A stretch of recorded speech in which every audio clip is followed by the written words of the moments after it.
In this episode of the ASC Podcast with John Goehle, we discuss the latest news in the ASC industry, recent survey experiences, glove shortages, and we continue our year-long series on artificial intelligence with an interview with Mat Giladi at AmbuSun.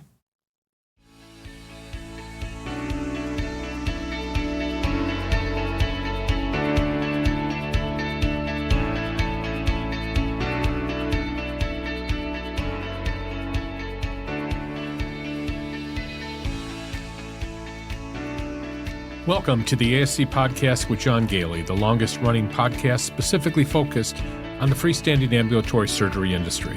We would like to thank our sponsors, Surgical Information Systems, providing cutting-edge information solutions for surgery providers, RFX Solutions, your all-in-one healthcare regulatory compliance software, MedServe, which is the only digital narcotic cabinet specifically designed and priced for surgery centers, helping standardize processes, compliance, eliminate paper logs, and prevent drug diversion, and Ambulatory Healthcare Strategies, the nation's leading regulatory and accreditation compliance resource for ambulatory surgery centers. For more information about our sponsors, please visit our website at ascpodcast.com.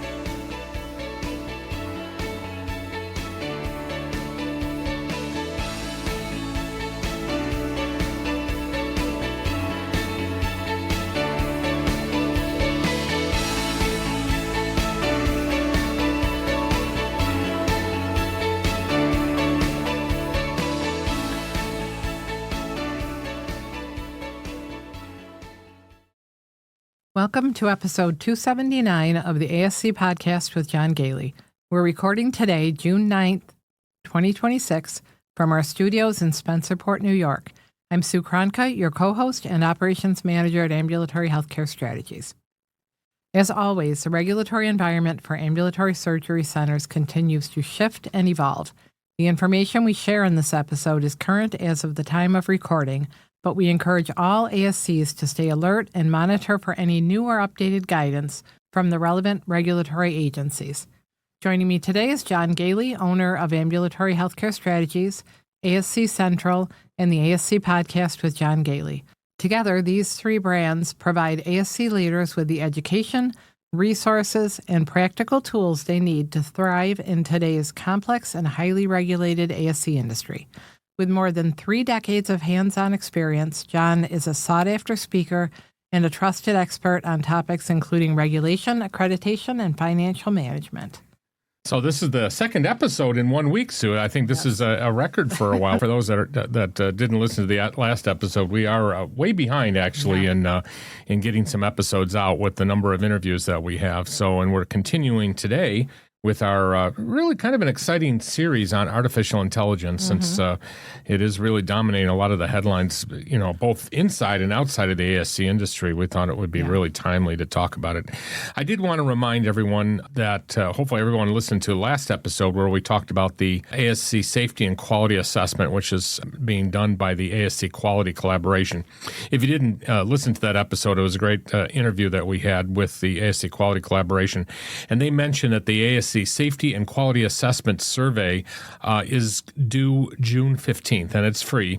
All you have to do is go to the website at ascquality.org. We'll provide a link to it. We really do encourage everybody to participate in this, and important to note that this actually qualifies as benchmarking too, and you'll get your own personalized report after it. So again, you might want to listen, if you haven't already, to last week's episode, and certainly go to the ascquality.org website to participate in the quality assessment.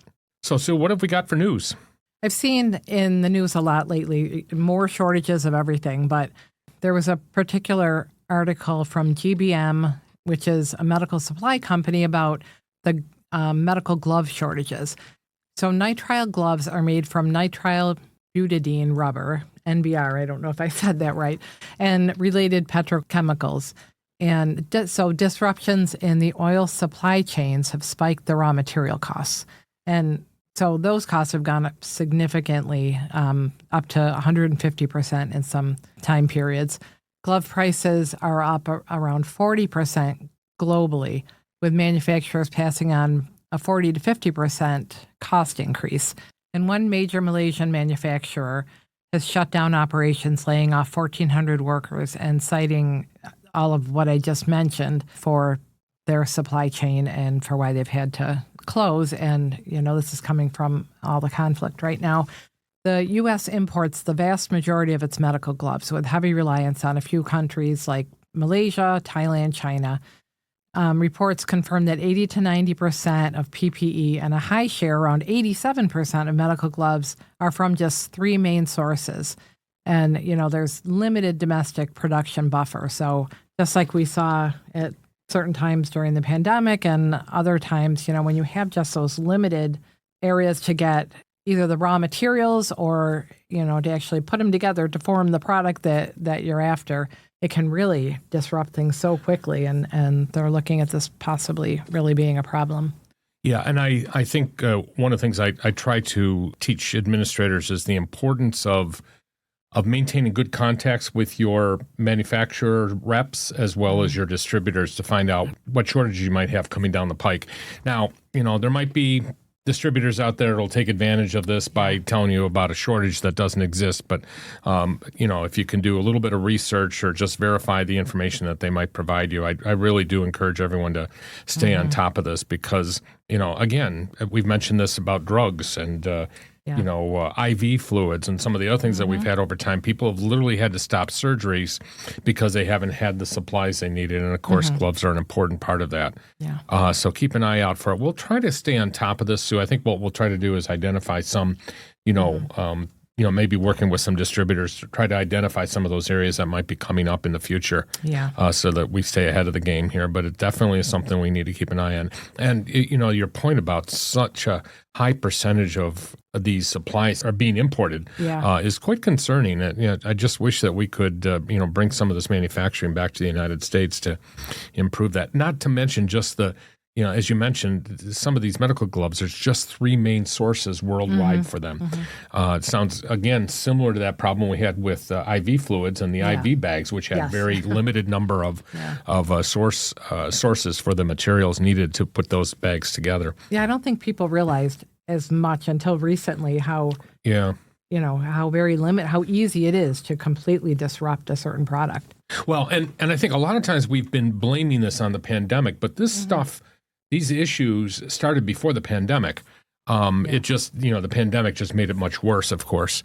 And I don't know, even if the war in the Mideast were to end soon and the fuel problem dissipate, it's going to take a while for the supply chain to catch up. Just those 1,400 workers, that had to be laid off in Malaysia. You can imagine how long it's going to take to bring them back to work, or if they'll ever be able to come back to work. Maybe that company will shut down altogether. As we mentioned earlier, we're continuing our series on AI. And Sue, you saw an interesting article about artificial intelligence, what we thought we'd go over before we have our interview. Yeah, I just found it interesting. So for Medical Life Sciences News, there was an article about chat CPR. So researchers at the University of California, San Diego, and several partner institutions developed an AI-powered CPR coaching tool called Chat CPR that may outperform 911 dispatchers when guiding bystanders through CPR during cardiac emergencies. So the researchers first evaluated popular AI models, including ChatGPT, Claude, Gemini, Grok, Llama, and Mixtral. And John, you're probably familiar with most of those. I am, yes. I'm only familiar with a couple. On simulated CPR scenarios. On average, the models correctly performed about 90% of basic CPR instruction steps, though scores ranged from 79 to 97. Performance was lower on the more advanced survival critical guidance, where models averaged about 70%, with scores ranging from 61 to 75. Using those findings, the team developed Chat CPR, an open-source AI system specifically trained around CPR best practices and 911 dispatcher guidance. In simulated emergency scenarios, Chat CPR achieved 100% adherence to both basic and advanced CPR instruction guidelines. So to determine whether the system could perform in real-world situations, which is obviously the important part, researchers compared Chat CPR's guidance to instructions provided by dispatchers in actual recorded 911 calls. The Chat CPR outperformed human dispatchers in every comparison. For basic CPR instructions, dispatchers completed 85% of recommended guideline steps, while Chat CPR completed 100%, a 15-point advantage. For more advanced CPR guidance, the difference was even greater, with dispatchers achieving 63% compliance, while Chat CPR scored 99%, which was a 36-point advantage. Researchers noted that Chat CPR was particularly effective at providing guidance on patient assessment, chest compression depth and rate, and chest recoil, areas where dispatchers who, obviously they're often managing stressful and complex situations, were more likely to miss important details. The team emphasized that technology is not intended to replace 911 dispatchers or emergency responders. Rather, it could serve as a valuable support tool, helping bystanders begin CPR sooner and ensuring more consistent delivery of guideline-based instructions. Given that more than 350,000 Americans experience out-of-hospital cardiac arrest each year, and survival rates remain around 9%, the researchers believe AI-assisted CPR coaching could help close that critical gap between a person's collapse and the start of life-saving care. So while the results are, sound promising, the researchers caution that more real-world testing and regulatory oversight and integration with existing emergency response systems will be needed before the technology can be widely adopted. I think what's interesting about this is it's not replacing a human here. No, it's providing assistance to the human and making sure that they follow the steps and react appropriately to the actual situation, the feedback that they're getting from the person on scene. And I think that's, I think there's a lot of concern among people that they're going to lose their jobs as a result of this. And there will be situations like that. But this is a great example of how artificial intelligence can enhance the interactivity between these dispatchers and the actual responders out there. This is very promising, I think. I think so. And I think it reflects a lot of what Matt is kind of teaching us, is that ChatGPT or any of this AI can be very helpful, but it should never or rarely replace a human, our common sense and our ability to assess a situation. So it's more of a partnership is where you're going to get the really good benefits. Right. And, I think this really, even though this doesn't directly have to do with ASCs, though it could, obviously having this assistance while you're going through a code could be helpful to the individuals that are doing it. One point that we always make here is, no, it's 100% apparently in responding to, the actual guidelines that are provided by the authoritative organizations, is that the system's going to learn. That's the whole, they call these large learning models. So they're learning from their mistakes. They're tuning the systems up so that it can improve in the future. I think there is a correlation to what we do in ASCs. And again, Matt starts to get into this. I mean, it'll be, this series is going to be continuing for the entire year, and we'll get into it a little bit more depth on specific applications in future episodes. But I think we can already see how this can be really advantageous in doing pre-op phone calls and pre-op screening, how this can assist the nurse that's doing that screening. And in the future, there might be the opportunity to replace that nurse, at least for less complex interviews. But I do think that all of this will help us to do better screening of our patients beforehand and making sure that we can identify any problems, before that patient goes into surgery. So much to learn from this. You and I are both learning as we go along how this can be helpful in the ASC industry. And I think there's a bit of a hesitation among, people, and maybe it comes from not understanding what artificial intelligence is. But I would encourage you to, first of all, listen to our first episode and, of course, the interview that we're going to have in a few minutes here, so that you can, become more comfortable with it and just use it day-to-day stuff. That's what you started doing, Sue, as we talked about during this interview coming up, is that by using it on things that you do every day, eventually you're going to be able to figure out how to use it in your work life also. And I think there's really some great opportunities there. I did want to talk a little bit about a recent event that we had with a survey. So in a recent survey, it was a non-deemed status survey. And what we found is that the surveyor, I would almost say got obsessed with a particular issue that was outside of their lane. So keep in mind, this was a non-deemed status survey. And in this survey, the surveyor was noting something related to life safety. And without getting into too much detail, it really was focused on where the emergency cutoff switch would be located. In this particular location, it was located near the actual generator, and the surveyor was saying that it should not be, that close to the generator. We could get into a lot of debate as to whether that's an appropriate answer or not, and whether they did things appropriately. But that's really more of a issue for a life safety surveyor to determine. And I believe in talking to our own life safety surveyors, there's a difference of opinion really when it comes to things like that. The problem that we had with this particular survey is that this was a health surveyor that was doing this. And there is no accreditation standard that addresses the need for or the location of an emergency cutoff switch for the generator. But this surveyor spent an awful lot of time talking about this, more than a half an hour of the time on the survey. And it kind of upset the administrator. She really was upset that she had to argue this, and our argument with her is don't argue it, just let it go. Yeah. But I could see how frustrated she was and how difficult it was for her to get, back onto the topics and perhaps try to get the surveyor back on topic. Yeah. But I did want to mention, you're going to have different types of surveyors. Myself, for example, when I'm on a survey, I try to be if I notice something that might be related to a deemed status survey, I try to be very specific about saying, I just wanted to mention, that I noted this, and it's not something that's going to be cited in my survey report since this is not deemed, but I just wanted you to know. And sometimes I would actually ask the organization or the administrator or director of nursing if they wanted me to point these things out to them. If they didn't want it, I would back off right away.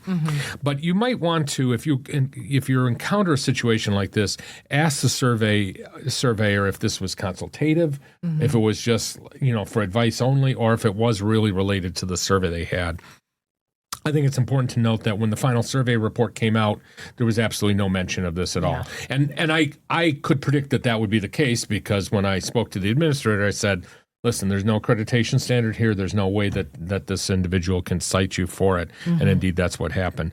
It was very frustrating to the administrator, and I totally understand that. And it really wasted valuable survey time. And, this was an excellent organization, well-deserving of a good report. They did get a good report in the end, but the organization didn't have a favorable view of the surveyor at the end, and I find that kind of sad. As a surveyor myself, I always want to leave a good impression, and I think hopefully this is a lesson for the surveyor. Of course, we'll make sure we mention it in the surveyor review afterwards. So again, just to kind of close that out, I just wanted to suggest that when you encounter something like that, be kind to the surveyor. Don't argue. It's really never wise to argue with them. I would have probably just let them continue to talk about it and let it be the way it is, and recognize that eventually the surveyor would get back on track. So, Sue, we started this series, I think it was in February, on artificial intelligence, and it is something that is growing and evolving very quickly. And we're actually not congregating all these discussions in a short period of time, because we know that artificial intelligence is evolving rapidly. And any episode that we do on it could very well be outdated very soon if we're not careful about how we word it. But this is a deep dive into artificial intelligence, and my friend Mat Giladi is with AmbuSun, which is really one of the leaders right now in artificial intelligence, specifically related to ambulatory surgery centers. So this is part 2, where we dive deeper into how to manage artificial intelligence chats. So let's take a short break, and when we come back, we'll have an interview with Mat Giladi.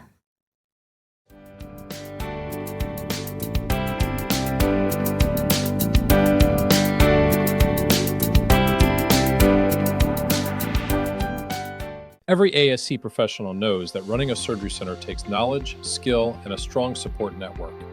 That's why we created ASC-Central.com, a place where ASC leaders and staff can learn, connect, and grow together. ASC-Central is a comprehensive hub for education and professional development in the ambulatory surgery industry. Our leadership bootcamps, on-demand conferences, and membership programs are designed to meet the needs of administrators, nursing leaders, medical directors, business office managers, and anyone committed to excellence in outpatient surgery. Our leadership bootcamps are guided, mentored programs that help develop the next generation of ASC leaders. Whether you're new to your role or looking to refine your skills, These bootcamps provide the structure and insight you need, and many of them offer AEU credits for CASC certified administrators and IPCH credits for CAIP certified professionals, supporting your ongoing professional certification. ASC-Central's on-demand educational library gives you access to in-depth programs on compliance, quality improvement, infection control, credentialing, finance, and more. These full-length virtual conferences are designed to be both informative and engaging, not just check-the-box webinars. Many also include CASC and CAIP continuing education credits. For those who want ongoing learning and connection, ASC-Central offers flexible membership programs. The Patron membership gives you access to Zoom discussions, key conferences, and a robust resource library. The Premium Access membership adds full access to all boot camps, private consultations, staff training, exclusive content, and ongoing support from top experts in the ASC field. If you want to be part of a community dedicated to raising the bar in ambulatory surgery, visit asc-central.com or email us at info@ascpodcast.com. ASC Central, bringing ASC professionals together to learn, grow, and thrive.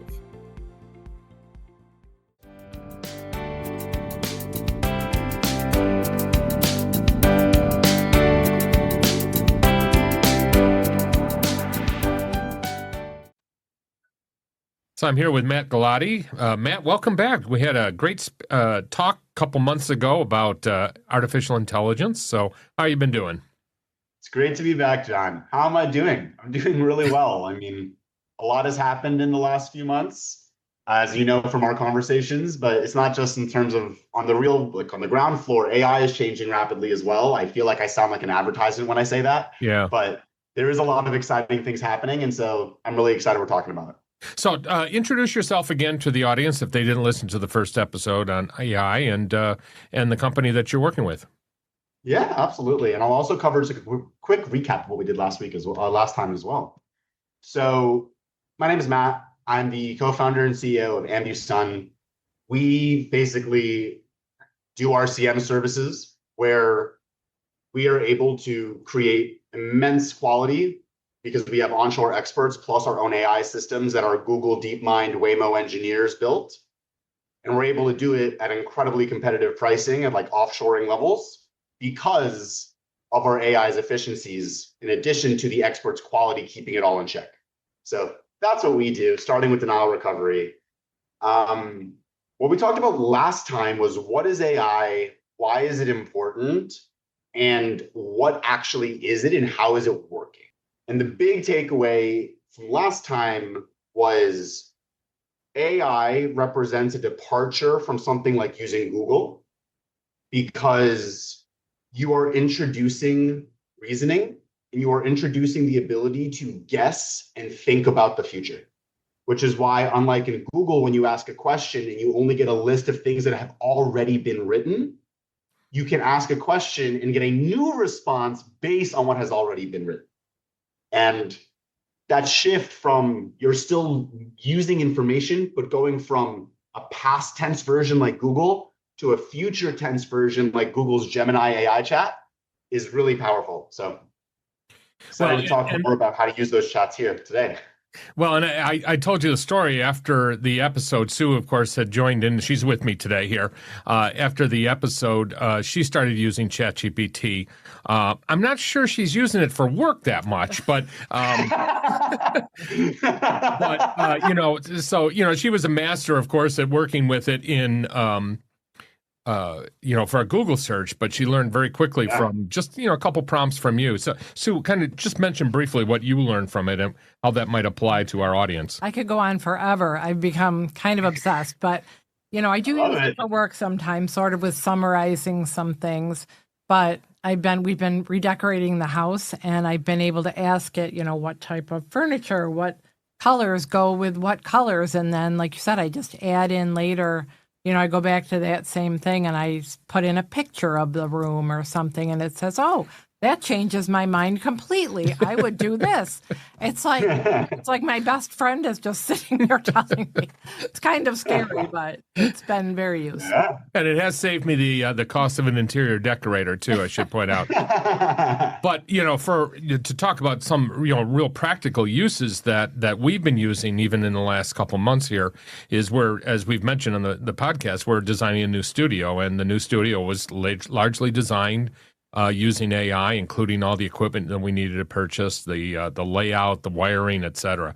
Didn't make it any easier. Unfortunately, AI is not actually building it for me, but at least tells me what I need to do and what it's going to look like. So before we get tactical, can you talk about what a typical administrative team within one of our surgery centers might actually be able to do with AI chat today?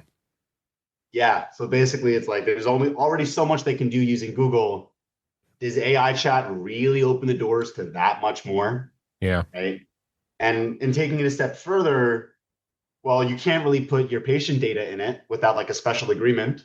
So like if you're working in healthcare and everything has patient data, can you use it for anything really? And the answer to that is, I mean, again, take this with a grain of salt. I have personally never been an ASC administrator, but from my time in working with ASC administrators and working in ASCs and in other outpatient clinics, there's a lot you can do. Yeah. Legal contracts are 100% fair game, whether that is drafting policies, SOPs, job descriptions, onboarding plans, whether you are reviewing and summarizing payer policy bulletins, CMS changes. If you're trying to figure out what a contract means in plain English, so you don't have to spend hours reading it, like drafting your board materials. Literally, and then you can go a step further. That's like documentation steps. It's also imagine any question you ever had, any business problem you ever had to solve, you could have Einstein helping you. Now, Einstein's never been in your shoes before. Einstein's not an expert biller or an expert supply chain manager, but Einstein's pretty smart. And being able to say, hey, how are you thinking about my staffing model? How do you think about my comp plans? I'm evaluating these two vendors. I'm preparing for this big meeting.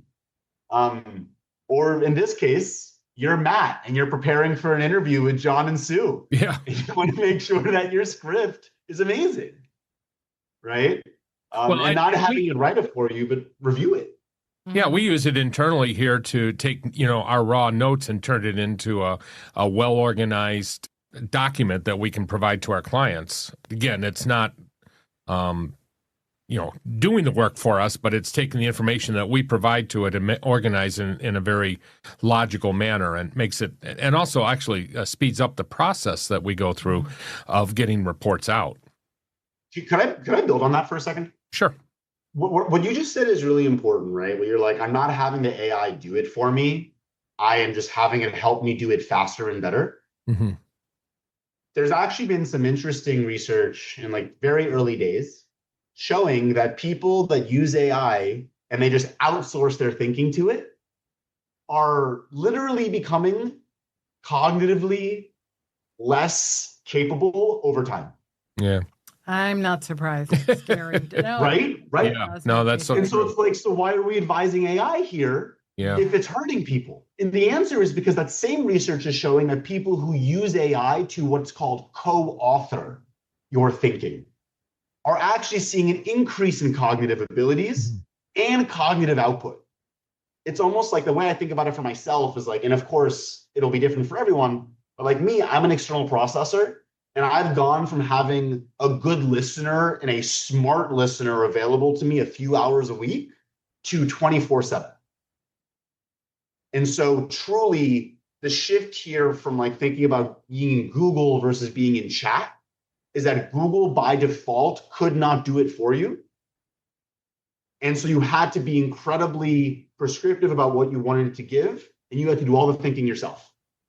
Now with AI chat, not only do you have to shift from asking for a list of resources to asking for a well-cited answer, but you need to be prepared to co-author the final answer with the AI, not just take the AI at face value. Yeah.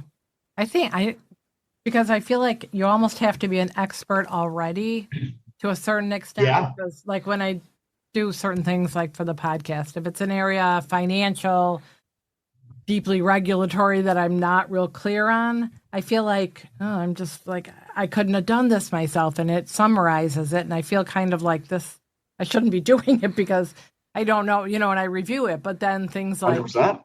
and not to be silly, but if it's, like doing stuff around the house where, where I have an opinion about it, I could kind of take what it said and go, yeah, but how about this? And sometimes I didn't like its suggestions. And so that's not a work type way, but I think you're right.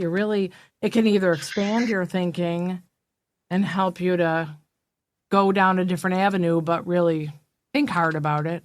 Or you could just kind of be like, you just do it. And then that's not good. Yeah. And we still see an awful lot of misinformation up there. Yeah. It doesn't, we got to be very careful about the data that it pulls down. You need to know what it is and ask for references. But I do find it's useful in filling in the blanks. Sometimes we just don't remember where we got that information from or where the primary source was for it. And then again, it will help us. Usually, though, and I know you're going to talk about this, it does require constant interaction with the AI chat model. It's not like the old Google search where you just do the search and then look at the responses. Now you're training it and you're trying to get additional information by refining your question. Exactly. It's like if you are talking with an incredibly intelligent mental sparring partner, a spar is more than one step.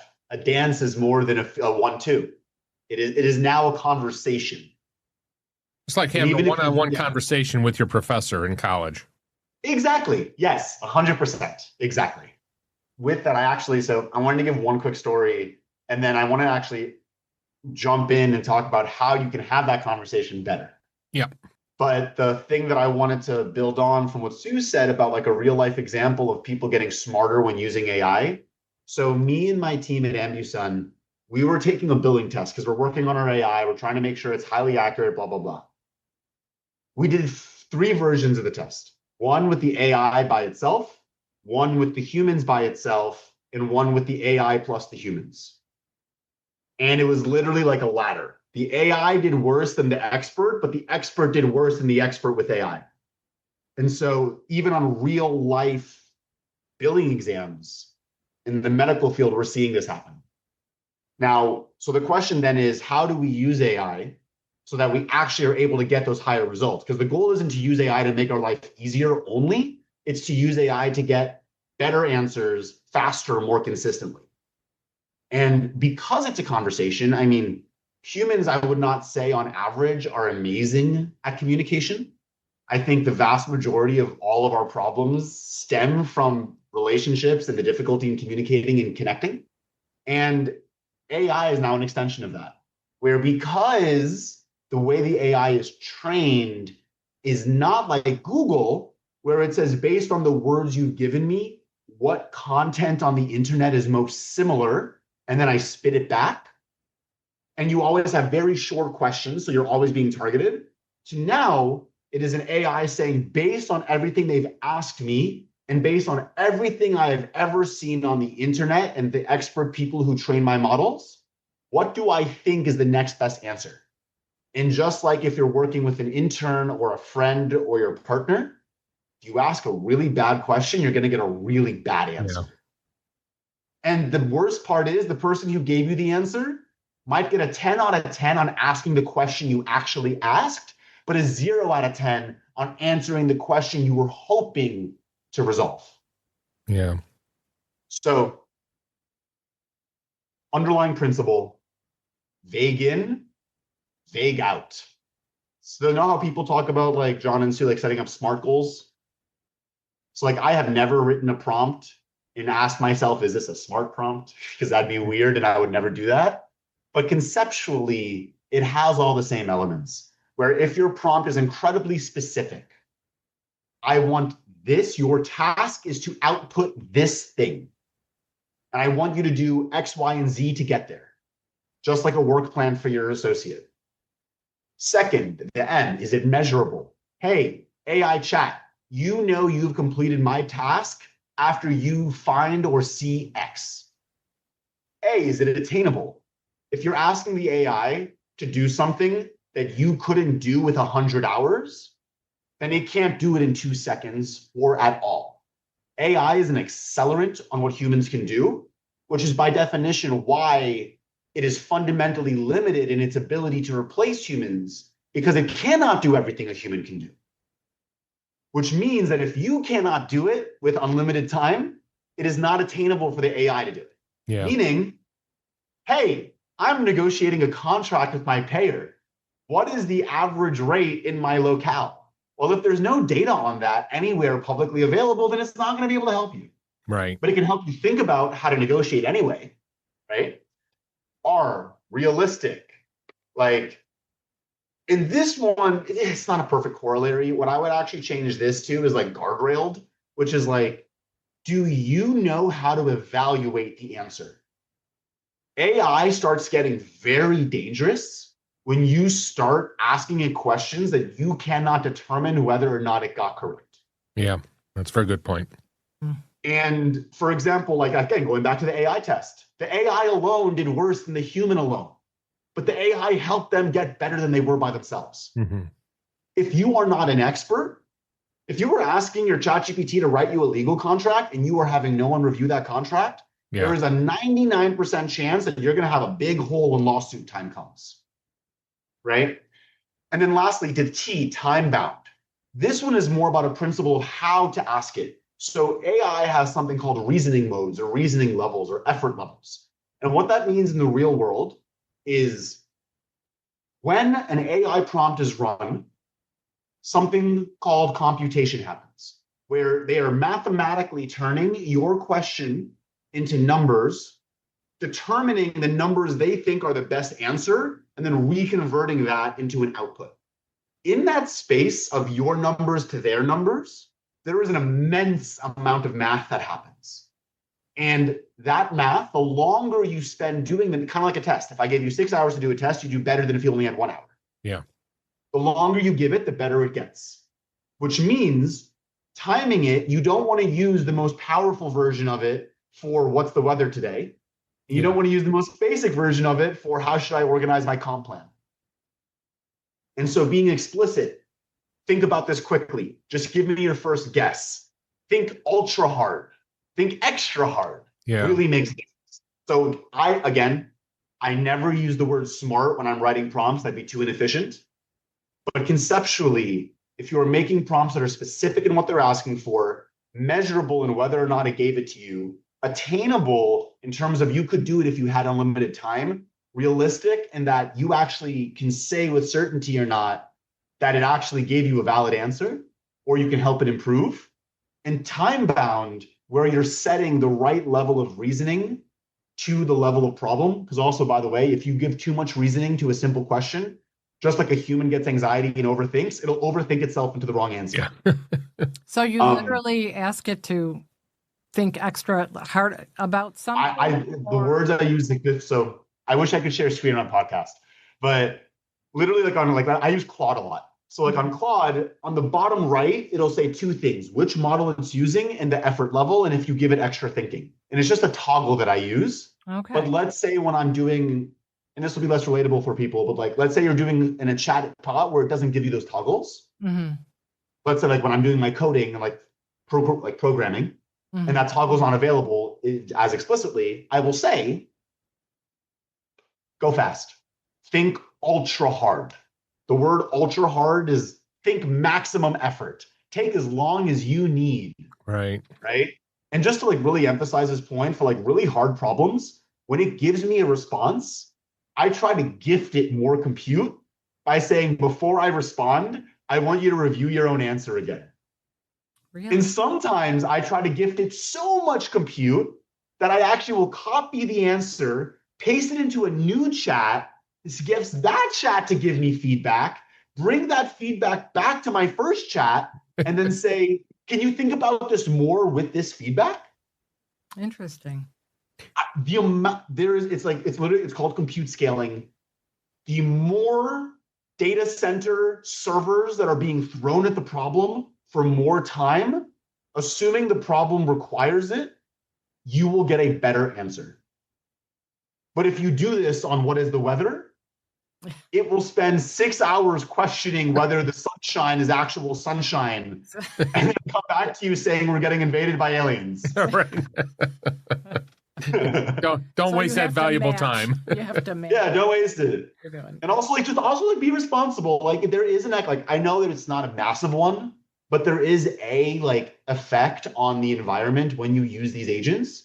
Like, clearly there is a massive amount of value to be gained, which is why we are doing it. But being responsible with how much compute you are using is literally helping the earth. So like, it's not just about you getting a better answer. There's also a moral obligation there.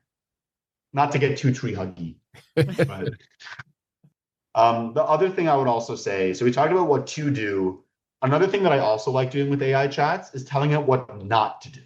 Just like when you have an intern, hey, I want you, or you have your kid, hey, go mow the lawn. Don't touch that part. That's the part I'm actually letting grow higher, right? Then you can also tell it to plan first. Speaking of more compute, you can either put it explicitly in what's called thinking mode or in planning mode, or you can ask it and say, before you respond, I want you to come up with a plan to answer this question. And that way, instead of just reasoning as it goes, because the longer it's reasoning, the worse it gets. Because for other reasons, we can call it context window. We'll talk about that later. If you have it planned first, just like a human, it'll keep referencing that plan rather than constantly trying to recreate the plan as it's going. Will it come back with the plan? Like, I'm going to first look at this, or it'll just be. Exactly. So for example, you can either give it the plan and say, I want you to first go to the CMS website. Then I want you to find this data. Then I want you to do this analysis. Here are the guardrails. Or you can say, I'm looking to get this benchmark. Can you write me a plan for how you're going to do it? And I will give you feedback before you go and do it. Interesting. And then it does. Another thing, speaking of, so I just alluded to it, there's this inherent conflict between two things I said, which is the more compute you throw at it, the better the answer, but also the longer that it's working, the worse it gets. I noticed that. Yeah, right. Like, how does that work? Yeah. And think of it like you on a Friday night versus a Tuesday morning. As a human being, if I give you more time to solve a problem, you'll do a better job. But if I have you work on it all week, you're going to be exhausted on Friday evening. That is what we call a context window, where one chat, one quote unquote computer brain only has so much room. And every second it spends thinking about a problem, it's adding to that room. It's adding clutter, quote unquote, or memory. And if you get past a certain threshold of capacity, it gets quote unquote overwhelmed. And there's 3 ways to handle this. Number 1, when you, for example, get a paid subscription, they literally increase the memory you get per chat because it costs them money to add more memory, right? Or context window or capacity.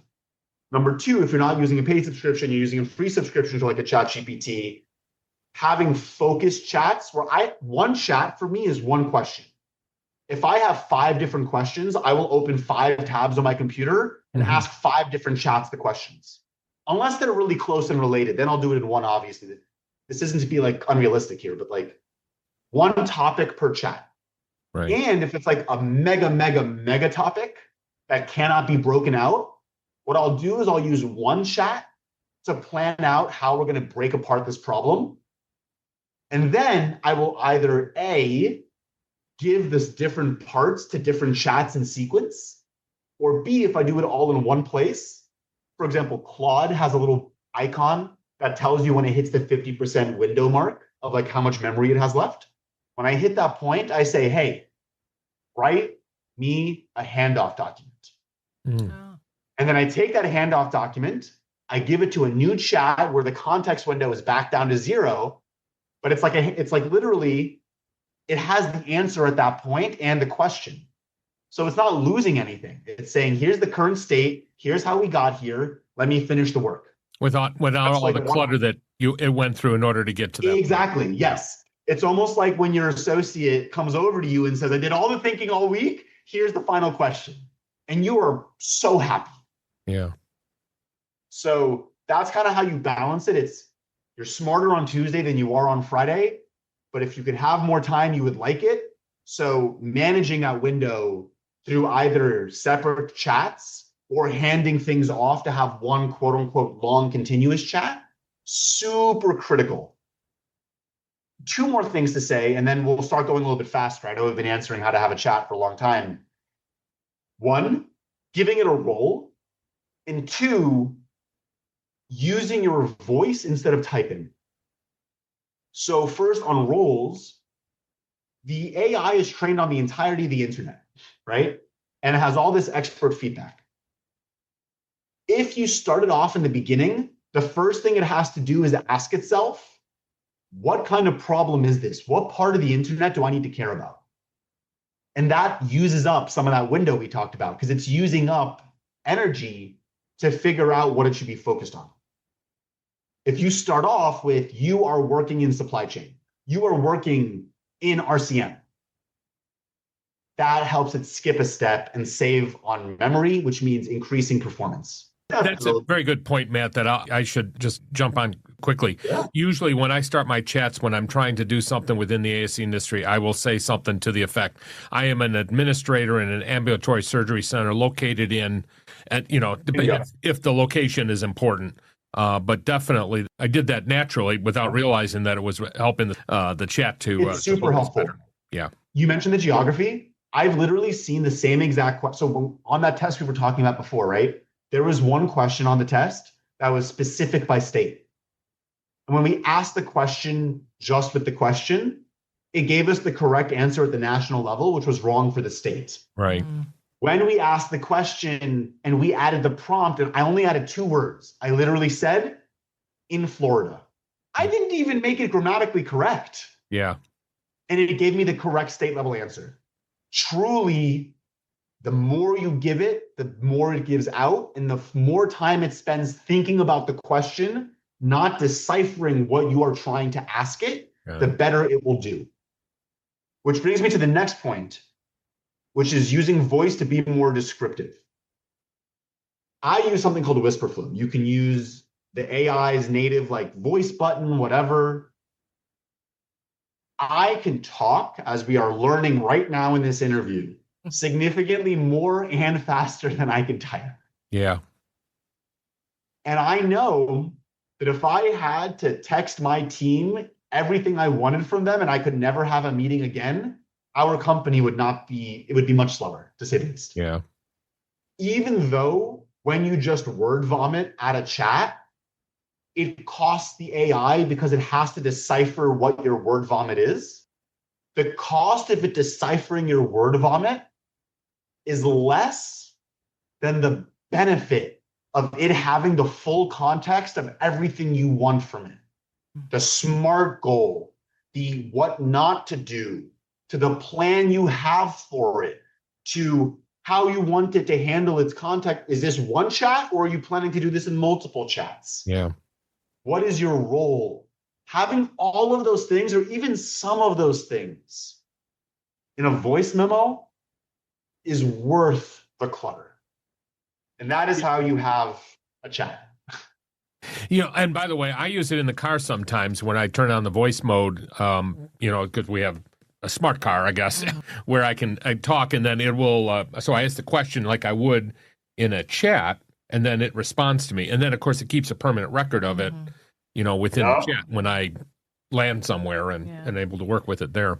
And more of 100%. just an overall comment is, so many people are afraid of AI, and including me sometimes when I see how easy it is to have it do things for you that think we, need to be doing ourselves. But instead of avoiding it, the more people can learn how to deal with it this way in a way that helps you to become smarter and learn more and get the right answers instead of just saying, don't use it. And then people are going to use it anyway, and they're going to maybe get bad results or just, as you said, lose some of their reasoning ability.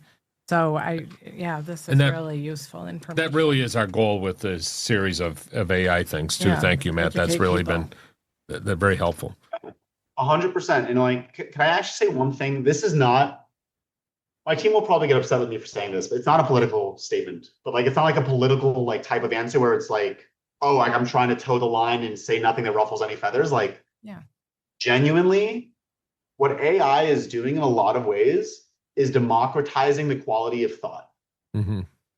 What the internet, like Khan Academy is a great platform on the internet that changed the game because it democratized access to math education.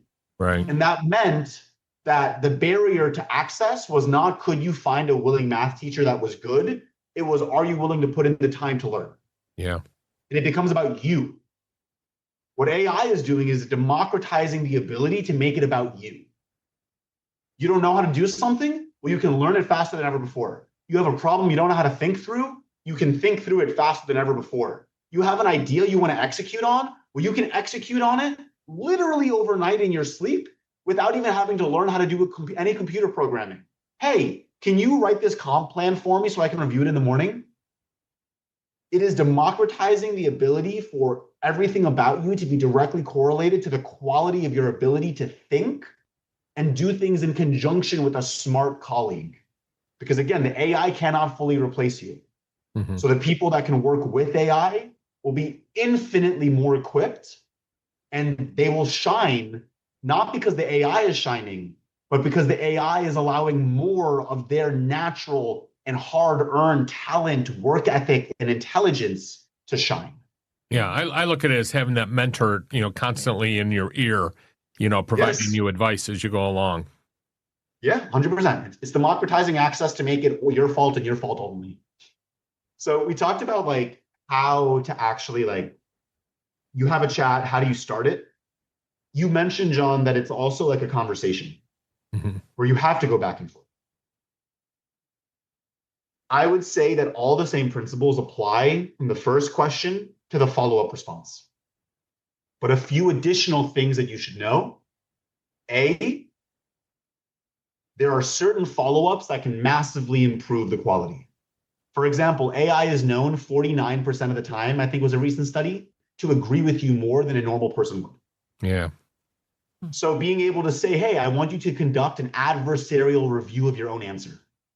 Or can you walk me through your reasoning and cite your sources at every step? Or pretend you're the person on the other side of this. What would you push back on? What's wrong? Right? Or even saying hey, what data do you need from me to make your answer even better? Right? The second opinion tricks that we talked about before. If you're talking in one chat, taking the response, putting it in another chat, getting feedback, and then bringing that feedback back to the first chat is amazing. Because if each chat is programmed to agree with you, and you tell the second chat that you think the first answer is horrible, it's going to find every reason to think it's horrible. And then you give it back to the other one and say, fix all of this. It's like asking a second opinion from another one of your buddies. Exactly. Like we already mentioned, ask for citations, exact quotes, and where to find them. Be especially careful here. One thing that I noticed recently is if there's one quote that is quoted by another article, that is quoted by another article, that is quoted by another article, and the game of telephone distorts the quality of that quote over time, you don't know which one the AI is referencing. So making sure that you are asking it to get as close as possible to the source material, which in tactical terms is in whatever article it is referencing, the data that it referenced is not being linked to a different article that article is referencing. Right. Right. We see that a lot actually when you're doing research into regulations, for example, or standards. It happens a lot where it's going into an article instead of the source document for it. 100%. And by the way, again, that's what we talked about before. Even if you don't have the expertise yourself to know the answer off the top of your head, you have to be able to check what it is giving you. Right. And know what a source document would be for that particular question. Exactly. And then also just keeping in mind, always asking, should I ask this question in this chat or should I bring it to another chat? Mm-hmm. And a very tactical example for this is, let's say I'm having one chat where I'm editing an essay or I'm editing a RFP for a customer. It has context on all the changes I've made and why. And maybe even though it's a little more cluttered, I like that clutter. There is value in having context. And so asking myself, do I prefer more room or do I like the context that I already have in this chat? Mm-hmm. And that's also tied to, is my question still the same question? is my question that I'm now asking, because it's going to evolve over time, because it's going to keep answering you, and your questions are going to keep changing, I hope, is this similar enough that it makes sense that context is even relevant anymore? Yeah. Which is why, going back to the intellectual rigor and democratization of like personal merit, this is testing how well can you think? How well can you decide how to make use of the context windows and the compute that the OpenAIs, the Anthropics, the Googles of the world are heavily subsidizing with their own money as they're building out these massive data centers, right? Like, you are an allocator of resources. And knowing how to allocate them is really important, even though it looks like just a chat. Yeah. And all of that covers into how do you keep, like, if you do want to use the chat over time, let's say you're like, hey, Matt, the context is really important. I don't want to write a handoff document. And I don't think I should go to a new chat. I think I should stay in this one. A few things you can do. One, you can give it the data that you know what you're going to ask it for. So let's say you're going to ask it to look for a payer policy. You can save it space by getting the payer policy yourself and uploading it as a PDF. Or you can go a step further, something called a markdown file. You can have another AI chat convert it, say go from PDF to markdown. Markdown just means it's a file type that's easier for AI to read or for software to read. And you give it the markdown file. So now, instead of wasting memory looking for it and converting it, you've done that work for it, and it can just focus on reading it. On top of that, what you could also do is ask it to compress its context window. So Matt, it's kind of like asking someone to clean their room, where you say, listen, we've spent 60% of memory window, okay? I don't want a handoff document, and I want to stay in this chat. Can you go back and clean up your room, or can you compress your memory or compress your context window and it'll bring it back down to 30% and basically strip out all the things that aren't important, like when it went to get the PDF and when it converted it, and only keep the memory of the reading of it. So if you don't want to do a handoff, you don't want to start a new chat, ask it to compress its own memory. And if you don't want to do that, try to help it save steps by doing some of the work for it. The same way AI can help you, you can help the AI. I think that covers most of everything on how to use AI without putting in patient data. So if one of our listeners wants to really try this out this week, where should they start? Yeah. Choose one thing that you already had to do anyway. The kind of task that makes you want to procrastinate. Oh, that's most of my tasks. And there's always one. I was joking with my girlfriend last night, and I was like, she asked me to do this one thing that I really didn't want to do. And I ended up cleaning the entire house first. And I was like, Issy, you know the best way to get me to clean the house? Ask me to do something else I don't want to do, because I'll find a way to be productive somewhere else. There is something on your plate that does not have PHI that you do not want to do this week. And that is sucking the joy from doing the things you do want to do. Don't even try very hard. Yeah. Don't try to implement any of the feedback that I've given you today. Just open chat, let's use ChatGPT for now. Just open ChatGPT. Mm-hmm. If it's a board memo, if it's a vendor evaluation, if you're asking it to summarize a policy, if you're asking it to translate a contract, just ask it a basic question, 1 line, 2 lines, something that you were dreading doing yourself. And then ask it more. And then maybe try to give more context and more feedback in the beginning. And then maybe start slowly implementing what I'm saying. But just choose one task that you're already procrastinating on, give it to AI, tell it the task very simply, ask it for what you want, and see what it does. Yeah. And if you don't like the output, try one thing from today's podcast. And if you still don't like the output, add another thing from today's podcast. And by the end of it, literally, I was working with one of our customers, and I was on site with them. And we were writing an appeal letter for a denial. And she was using ChatGPT in front of me. And she was doing it and getting a certain output. And then I was right next to her, and I wrote the exact same denial appeal letter. Well, not actually the exact same. She looked at it and said, oh my God, that's so much better. How'd you do that?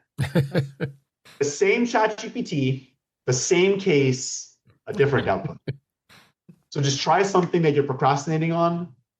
If you don't like the output, iterate and know that if the AI is not giving you what you want, it is either not possible or it is your job to get better at giving it better instructions. You are now, last thing I'll say, where the next place I would have you start is, in addition to trying something, I was talking with the chief people officer of OpenAI, and he said that at OpenAI, something they do informally is they add something to the end of everyone's title, and it's called agent manager.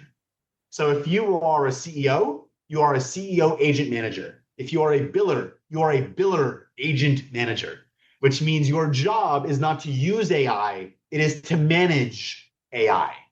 And as you are asking it questions, if it's not giving you what you want, it's not a failure of the AI, it is your failure as a manager for either giving it something it couldn't do or not making it clear how to do it best and setting it up for success.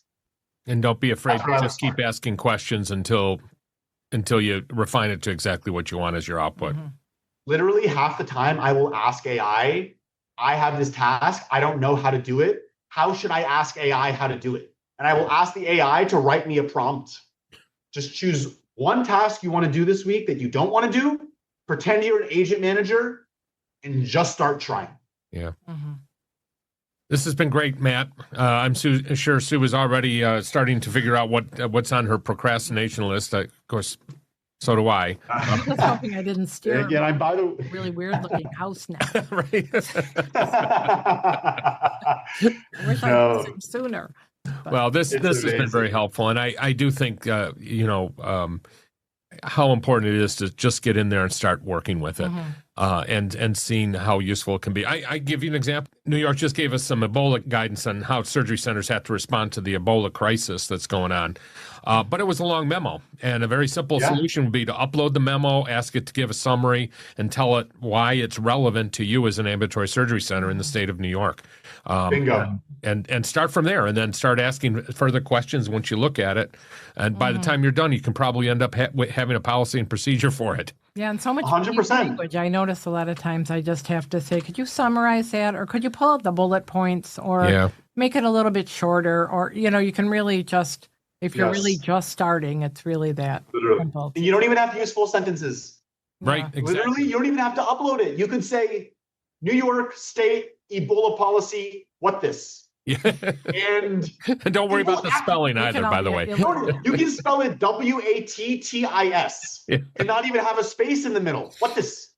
And the people at OpenAI and Anthropic and Gemini are literally, part of what they are doing is building internal models that convert horrible prompts into better prompts. Yeah. So don't worry about grammar. Don't worry. Anything that you're saying, well, that's too annoying. Good. Just don't do it. Yeah. Make it as approachable as possible and just start. But without patient PHI. Right. Unless you have a BAA with one of these companies, don't use, like, for the denial appeal letter, I have a BAA with Google Gemini. I can do that. Yeah. Do not write a denial appeal letter if you don't have a BAA. Yeah, that's a very good point. Do not upload any PHI. And also be very careful about copyrighted material. For example, 888C has been telling everybody, make sure you don't upload any of their standards, since that's copyrighted material. So have to be very careful with that. But with that, our 30 minutes is going to become an hour if I keep yapping. So I should save the rest for next time. We'll schedule another couple months here to continue on with this series. Matt, as always, it's great talking to you. Absolute pleasure. Thank you both for having me. Sure. Thanks.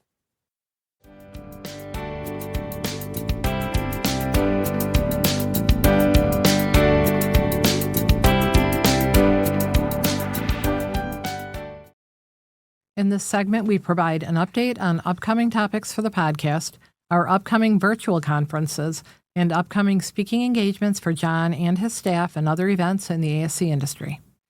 The Gulf States ASC Conference, which includes Alabama, Louisiana, and Mississippi, is June 17th through the 19th at the Ritz-Carlton in New Orleans. The Arizona ASC Association's conference is June 24th through the 26th at the Sheraton Grand at Wild Horse Pass in Phoenix, Arizona. And I'll be speaking at that. Can't wait to go to Wild Horse Pass. Never been there before, and looking forward to this is my first visit to the Arizona State Association. ASC News Investments and Operations Conference is July 8th to the 9th in Denver, Colorado. I'll be part of a panel at that conference. And just to remind our listeners, please support ASC News. We have frequent links to it because we do get, a number of articles from them, and I think they're a great publication. In the 2026 Colorado ASC Association's annual Education Conference and Trade Show is July 16th and 17th at the Denver Marriott West in Golden, Colorado. Now, first of all, I love going to Golden, Colorado because that's where they have the annual Golden Retriever Conference. And for those that are long-term listeners know we love our Golden Retrievers. But I am going to be speaking at that conference. I just uploaded the presentation, which is going to be on accreditation and kind of a survey update. So looking forward to visiting all my friends again in Colorado. The Florida Society of Ambulatory Surgical Centers annual conference and trade show is July 22nd through the 24th at the Hyatt Regency Grand Cypress in Orlando, Florida. Sue, I'm just noticing there's a lot of things going on in July. It's certainly not slowing down in the summer. The Illinois ASC Association's annual meeting is August 20th and 21st at the Renaissance Schaumburg Convention Center Hotel in Schaumburg, Illinois. And I'll be speaking at that conference. I'll also be doing an administrators kind of a workshop for new administrators and experienced administrators who just want some helpful tips. And the California Ambulatory Surgery Association's annual conference and exhibits is September 2nd through the 4th, 2026 in Monterey, California. And I just spoke to the executive director, Karen, yesterday, and I'll be attending. I don't know if you're going yet with me, but we're going to be having a special episode from there. And very much looking forward to it. I love Monterey, California, so I'll enjoy it. That's why, Sue, maybe I'll try to drag you out there after all. And the Pennsylvania Ambulatory Surgery Association's annual meeting and educational conference is October 4th and 5th at the Eden Resort in Lancaster, Pennsylvania. The Atlantic States ASC Conference, which is North Carolina, South Carolina, and Virginia, is October 8th through the 9th at the Embassy Suites in Raleigh-Durham Research Triangle in Cary, North Carolina. The Oregon ASC Association's annual conference and trade show is October 15th and 16th at the Holiday Inn, Portland in Wilsonville, Oregon. And I'll be there speaking at that conference also, and we'll also be doing a special episode from there. And the New England ASC Conference is October 23rd at the Hilton Boston Dedham Hotel in Dedham, Massachusetts. And I will be there. I can't remember what I'm speaking on there yet. And we'll have a special episode from there. And I think we actually have a booth there this year, too. And the Ohio Association of Ambulatory Surgical Centers annual education conference is November 11th through the 12th at the Ohioan Hotel and Event Center in Lewis Center, Ohio. And unfortunately, I'm going to miss this conference again this year because of a conflict with the Washington conference. But our colleague, Lori Rodricks, will be speaking there, and our Director of Operations, Christina Norman, will be there also. And we'll have a booth at that conference. The Washington Annual Education Conference and Trade Show is November 11th through the 13th at the Tulalip Resort and Spa in Tulalip, Washington. And I'll be speaking also at that conference, and also we'll be having a special episode there. And the New York State Association of Ambulatory Surgery Centers annual conference will be November 17th through the 18th, with a pre-conference on November 16th. And it's going to be, again, at the Desmond Hotel in Albany, New York. I'll be speaking at that conference, and I'll also be doing a special episode from there. And as we close today's episode, I want to note that the ASC Podcast with John Goehle is just one part of what we offer ASC leaders. Through our family of brands, we provide a comprehensive range of education, resources, and ongoing support designed to help you succeed in this complex industry. If you're looking for ongoing community and resources designed specifically for ASC leaders, our Patron member program offers a strong foundation of support. Patron membership includes regular live Zoom sessions with our team and fellow members, virtual conferences on timely topics such as credentialing and conditions for coverage, plus a robust library of sample policies, procedures, forms, and specialized fire and disaster drill kits. Across our three brands, the ASC Podcast with John Goehle, ASC-Central, and Ambulatory Healthcare Strategies, we equip ASC leaders with the practical tools, education, and guidance needed to thrive in this complex industry. We also offer a wide range of on-demand education programs, while our ASC Director of Nursing Bootcamp, ASC Administrators Bootcamp, and Business Office Manager Bootcamp are among our most popular. We also provide specialized training in areas such as Infection Control Coordinator, life safety, finance, and more. These programs deliver practical, in-depth education tailored to the specific challenges faced by ASC leaders and are available anytime through ASC-Central, making high-quality professional development accessible for busy schedules. For those seeking even more comprehensive support, we offer our Premium Access program. This program provides full access to all of our boot camps and education programs, along with ongoing direct support from industry experts.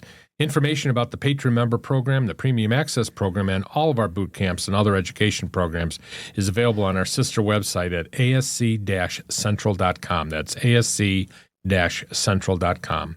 Your support through these programs helps us to continue producing high-quality content and expanding the resources available in the ASC community. Thank you for joining us for this episode of the ASC Podcast with John Goehle.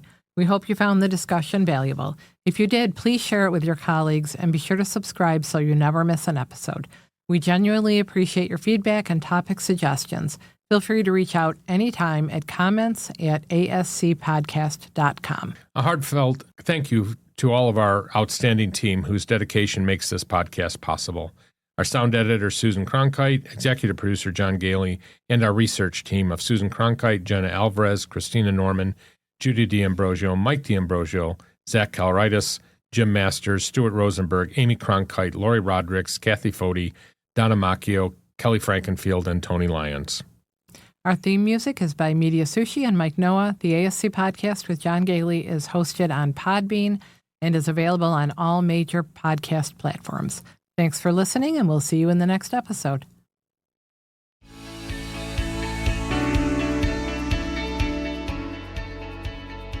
This episode of the ASC Podcast with John Goehle is sponsored by Surgical Information Systems, RFX Solutions, MedServ, and Ambulatory Healthcare Strategies.